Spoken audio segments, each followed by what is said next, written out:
Hello मेरे प्यारे दोस्तों, कैसे हैं आप सभी। स्वागत है आप सभी का आपके गुरुजी चैनल एसपी झा चैनल पे। और आज हम लोग क्लास 10th की केमिस्ट्री को पढ़ने जा रहे हैं और उसे सीखने जा रहे हैं। आज ये चैप्टर 1 है मेरे प्यारे दोस्तों। मैं आप लोग को चैप्टर 1 में आज आप लोग को रासायनिक अभिक्रिया एवं समीकरण बताने जा रहा हूं, जिसमें कि हम लोग बारीकी से सारे कंसेप्ट को सीखेंगे और उसे समझने का प्रयास करेंगे। तो चलिए हम लोग समझते हैं रासायनिक अभिक्रिया क्या होती है, केमिकल रिएक्शन क्या होता है, किसे कहा जाता है और इसके कितने क्या प्रकार होते हैं, नहीं होते हैं, ये सारे के कंसेप्ट को हम लोग क्लियर करते चलेंगे। देखिए, तो सबसे पहले हम लोग समझेंगे रासायनिक अभिक्रियाएं। और आप लोग क्या कीजिएगा, जो मैं आप लोग को बताता हूँ, देखिए हम आप लोगों को फिजिक्स के जितने भी नोट्स थे वो भी बताए हैं, आप लोग देख सकते हैं प्लेलिस्ट में जाके, ठीक है।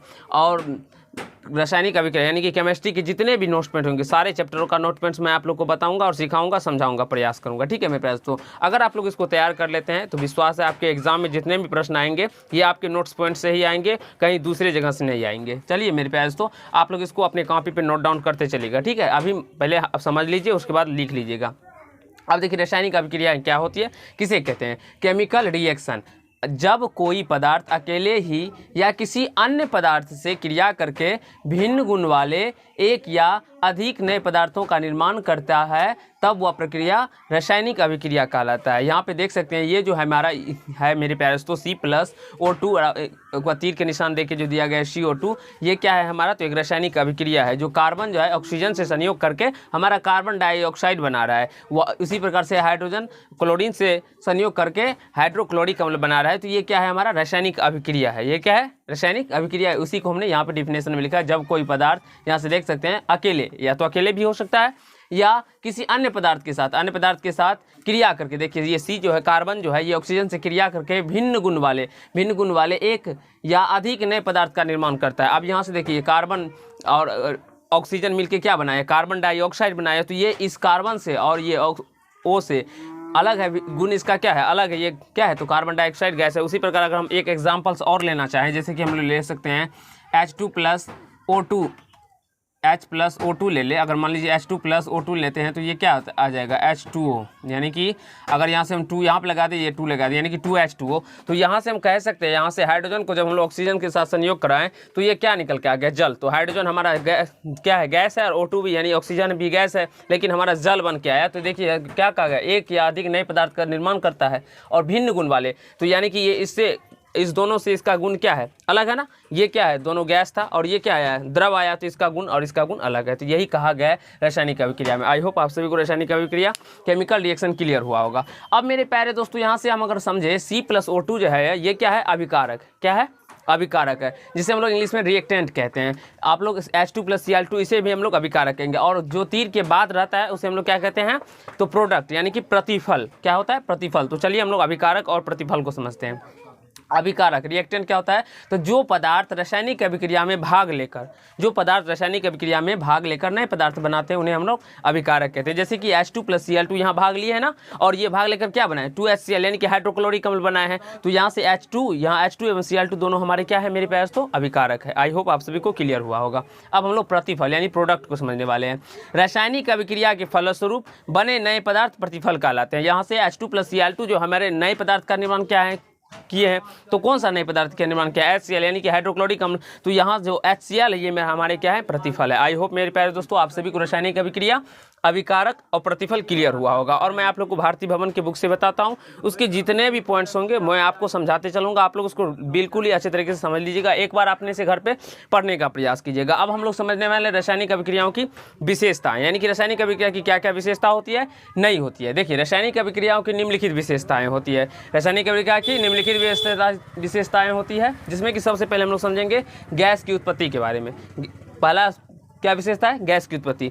तो जब अगर सोडियम को हम लोग मान लीजिए कोई अम्ल के साथ अभिक्रिया कराएंगे तो वहाँ से हाइड्रोजन गैस निकलती है। सोडियम नहीं, कोई भी धातु को अगर आप लोग अम्ल के साथ अभिक्रिया कराते हैं मेरे प्यारे दोस्तों, तो वो हाइड्रोजन गैस निकलती है। और यहाँ पे आप लोग एक एग्जाम्पल और समझ सकते हैं, जब सोडियम को जल के साथ अभिक्रिया कराई जाए तो हाइड्रोजन गैस उत्पन्न होती है। तो देखिए, अभिक्रिया के फलस्वरूप हमारा हाइड्रोजन गैस उत्पन्न हो रहा है ना, तो वही अभिक्रिया की विशेषता है, ये गैस का भी उसमें उत्पन्न होता है। और ये तीर का चिन्ह ऊपर माथे जो दर्शा रहा है, ये मेरे प्यारे दोस्तों ये गैस का दर्शा रहा है, जी ये गैस बन रहा है, ठीक है। अगर ये नीचे की तरफ होता तो ये समझ लीजिएगा ये क्या है, अवक्षेप है, यानी कि ठोस है। क्या है, ठोस है। अब यहाँ से चलिए अब एक छेप का बनना, यानी कि अब छेप कैसे बनते हैं, तो यहाँ से देखिए उदाहरण एग्जांपल के हम लोग लेते हैं। जो सोडियम क्लोराइड के जलीय विलयन में सिल्वर नाइट्रेट का जलीय विलयन डालने पर सिल्वर क्लोराइड का दही जैसा अवक्षेप प्राप्त होता है। ये देखिए AgCl जो हमारा प्राप्त हुआ है, ये एक दही जैसा सफ़ेद अवक्षेप प्राप्त होता है। ये क्या होता है, तो अवक्षेप जो प्राप्त होता है यही होता है, ये ठोस के रूप का होता है, इसीलिए इसका तीर का निशान क्या है, तो नीचे की तरफ है। तो कभी भी इक्वेशन में अगर आप लोग को तीर का नीचे की तरफ निशान दिखाई पड़े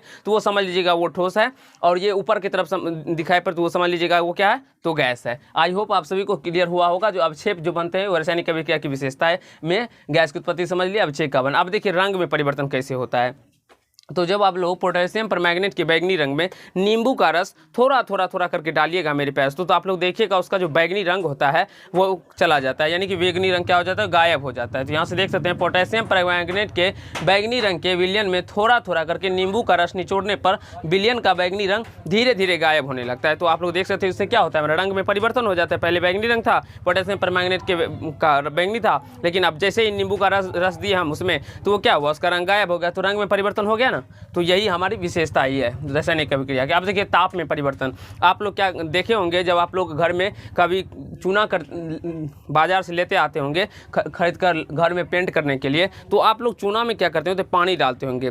तो पानी डालने पर आप क्या देखते हैं, जो बहुत ज़्यादा क्या हो जाता है, तो गर्म हो जाता है, पानी खोलने लगता है एक प्रकार से। जब आप अंदर अपना हाथ दीजिएगा तो आप लोग क्या हो जाएगा, पक जाइएगा, यानी कि पूरा आप लोग का हाथ झलक, क्या कहते हैं उसे, समझ लीजिए इतना गर्म होता है जो जल जाएगा, आपका हाथ इतना गर्म होता है वो जल जाएगा। तो यहाँ से आप लोग समझ सकते हैं कली चूना के एक ढेले, यानी कि ढेला का आप समझ सकते हैं, चूना जो होता है वो पूरा ढेला के रूप का भी होता है और टूटा हुआ भी रहता है। तो जो आप अगर एक ढेले में अगर 1 लोटा पानी में अगर एक ढेला डालिएगा तो वो पानी क्या हो जाएगा, पूरा हीट हो जाएगा, पूरा गर्म हो जाता है ना बाबू। तो वही कहा लिखा गया है ताप में परिवर्तन। ताप क्या था, पहले पानी नॉर्मल था, ठंडा था, और जैसे ही चूना का ढेला उसमें डाले तो वो क्या हो गया, गर्म हो गया पानी, तो ताप में परिवर्तन हो गया ना। तो यही भी विशेषता है, जो यदि कली चूना के एक ढेले पर जल गिराया जाए तो पर्याप्त मात्रा में उष्मा निकलती है, यानी कि बहुत ज़्यादा उष्मा निकलती है, जैसे कि CaO + H2O, तीर का निशान देकर CaOH का होल 2 हो जाएगा। अब यहाँ से अवस्था में परिवर्तन, अवस्था में कैसे परिवर्तन होता है,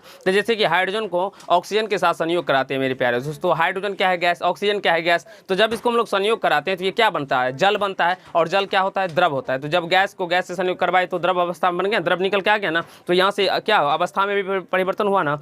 अब दूसरा एग्जाम्पल हम समझते हैं, अगर हम लोग मोमबत्ती को जलाते हैं तो मोमबत्ती को जलाने पर क्या होता है, मोमबत्ती का जो भाग होता है, कुछ भाग होता है वो द्रव के रूप में नीचे की ओर आता है ना, और कुछ भाग क्या होता है, तो वो वाष्प बन के ऊपर चला जाता है। तो यहाँ से समझ सकते हैं जाता है मोमबत्ती के जलने पर ठोस मोमबत्ती क्या होता है, मोम ठोस होता है ना, वो दबाने पर ठोस लगता है, द्रव और गैस के में परिवर्तित होता है। आई होप मेरे प्यारे दोस्तों आप सभी को यहाँ तक समझ में आ गया होगा रासायनिक अभिक्रिया की विशेषताएं तक। अब हम लोग नेक्स्ट पार्ट में रासायनिक समीकरण को समझेंगे। रासायनिक समीकरण क्या होता है, इसकी क्या गुण होती है, इसके कितने प्रकार होते हैं, संतुलित समीकरण क्या होता है, रासायनिक और संतुलित समीकरण क्या होता है, हम असंतुलित समीकरण को कैसे संतुलित समीकरण करते हैं, यानी कि संतुलित करते हैं, वो सारे के बारे में आप लोग को डिटेल में सिखाऊंगा, और बिल्कुल ही आपको अच्छे तरीके से सिखा दूंगा जो कैसे हम लोग और असंतुलित रासायनिक समीकरण को संतुलित करते हैं। तो आई होप आप सभी को समझ में आया होगा, कहीं से कोई दिक्कत समस्या नहीं हुआ होगा। अगर आप लोग को ये पार्ट अच्छा लगा तो वीडियो को लाइक कीजिएगा, कमेंट कीजिएगा, शेयर कीजिएगा, और यदि चैनल पर नए हो तो चैनल को जरूर सब्सक्राइब करके बेल आइकन को प्रेस कीजिएगा, जिससे मेरे हर एक वीडियो का नोटिफिकेशन आप तक पहुंचता है। तो धन्यवाद दोस्त, आज की पार्ट में इतना ही।